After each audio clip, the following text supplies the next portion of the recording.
On this episode of CTB, we'll talk about how we rarely use pencils and papers anymore, and we'll also talk about how we will be hosting 2 districts for 2 of our sports teams. All this and more coming up right here on CTB, so stay tuned.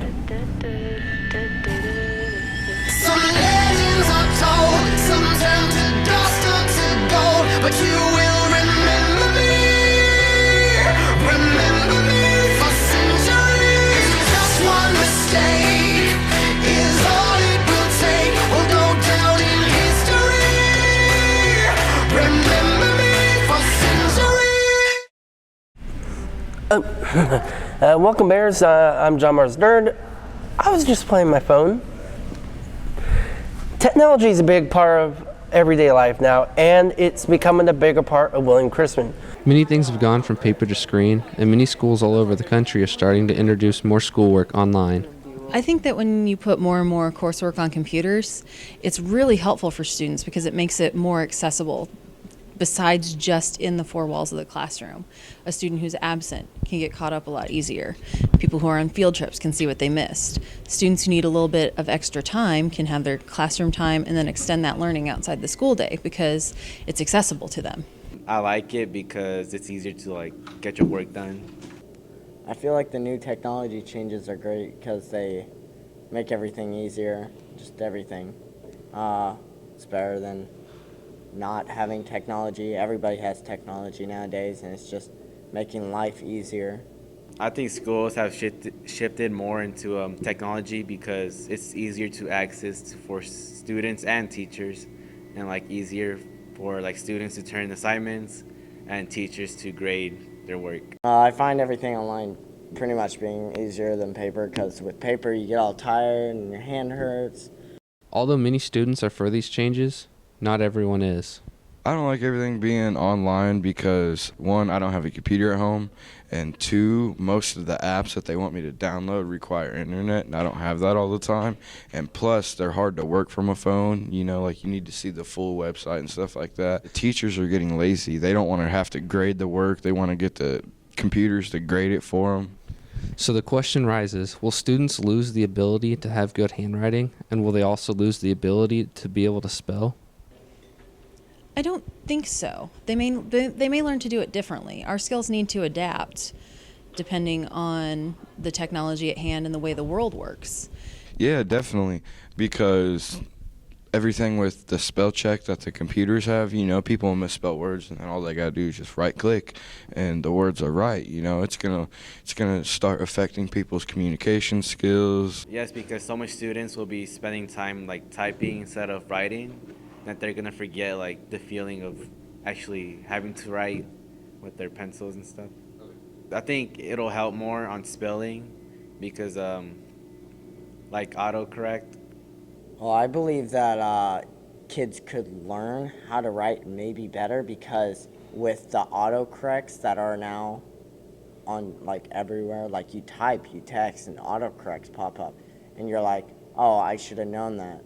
But you didn't. But if you can't fix it on paper because you don't know it in the beginning, but autocorrects help you. Bacardi Hill, this is Brian Tanis reporting for CTV. The countdown is on for senior planning for college. CTV's Allison Reagan tells us more about deadlines and other things you need to know.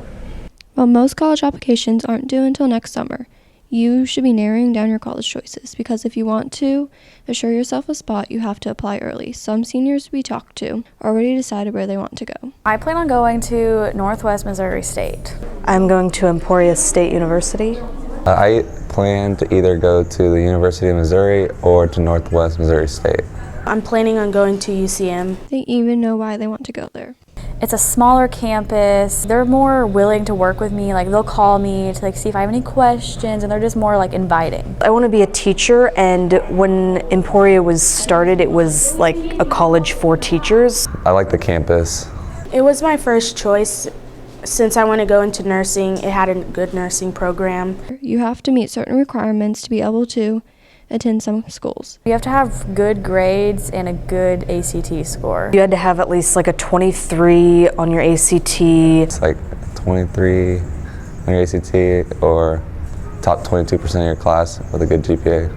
I'm going to Northwest to get my undergraduate in law, so that way after my 4 years I can go to an actual law school. I want to get my major in elementary and early childhood education. Some will even be involved in extracurricular activities. During college, I want to get involved with the leadership program. I plan on doing choir, the music program, maybe soccer. For Kylie Moore, I'm Allison Reagan reporting for CTV. It is a big week ahead for the Bears. Thanks to the big win to our football players at Van Horn on Friday night, we will now get to host the first game districts here in our home field. Our boys will take on Winnetonka at 7 p.m. Then on Saturday morning, our cross-country team will run in districts at Lake Jacomo. And next week, our soccer team will host districts in our home field. The first game will start at 5 p.m. on Monday. Come out and support our Bears at all of these events. Last year, the girls' basketball team ended the season with the most wins in William Chrisman history. The girls' basketball team had been working hard and preparing throughout the summer and fall in order to come back and have another strong season. A small group of girls that have been practicing after school, working on fundamentals. We have a fall league team that's been playing at a couple different locations in the metro. And we have quite a few girls lifting weights during their weights class, so hopefully that'll get them prepared. After losing 5 outstanding senior players last year, coaches have high expectations for new and returning players. We just have to have leadership among the returners. It helps that they kind of know what our practices are all about, and the expectations just kind of rise for their behavior. Many players attended summer workouts and practices and have even been playing on a fall league to get ready for the upcoming season.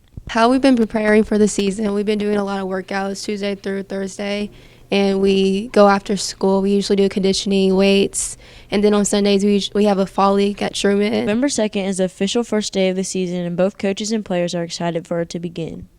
I hope to be competitive. I think our kids want to to build on what we did last year, be competitive in our conference, in our league, and just kind of see where the road takes us. After the break, we'll have the answer to your questions about the upcoming blood drive, and we will take you on an annual trip to William Chrisman's German Fest. Here at Chrisman, we're all about the 3 B's. Be active, be involved, and be a bear. How do you do that, you ask? Guys? Come to a game. Come to a show. Come to my meet. Come to my game. Come to the choir concert. Come to a show. Come to my game. So remember, be active, be involved, and be a bear. Be a bear. Be a bear. Be a bear. Be a bear. Be a bear. Be a bear. Be a bear. Be a bear. The Fall Blood Drive is coming up next Wednesday, October 28th from 8:30 to 2 p.m. in the small gym. Deccan will be hosting the event, and if you aren't giving out blood, unlike me, you better be prepared. If you've donated before, you show them your card, you fill out this form that pretty much tells them any medical conditions you have, and if you've been to certain countries or if there's anything you have done that could possibly make your blood non-acceptable. But that stuff is really clearly explained to you, and if you have any questions while you're down to answer any of them for you. Before you give blood, you need to eat a full breakfast that morning, drink a lot of water, and get a good night's sleep. And just be prepared to get your finger stuck and get your arm stuck. The hospitals we serve are in urgent need of blood, and to come out and give out blood is truly saving lives for other people. So come out and give blood. Oktoberfest kicked off in the international holiday seasons here at William Chrisman High School. So CTV is going to take you inside the William Chrisman High School's Oktoberfest. Last Tuesday, William Chrisman held its annual Oktoberfest, run by the William Chrisman High School German Club. Well, German Club is a club that any students can go into to learn the culture of Germany and also participate in fun events. Oktoberfest is the yearly celebration of German culture and heritage. The club members do a lot to prepare for the event. We talk to each other, we decide what we want to do, and then we have fun doing it. Although this Oktoberfest isn't like the real one, the students still have fun with the events they do have. I think that Oktoberfest is just a lot of fun for the students. Obviously, there's nothing we can do to make it like the actual Oktoberfest because that's not really school appropriate. But it's just a lot of fun to try some of the native German drinks and food and to play some of the games that they play in Germany. For Mallory Thompson, I'm John Mars III reporting for CTV. Thank you for watching this week's CTV. I'm John Mars III, and as always, it's a great day to be a bear. See you next week.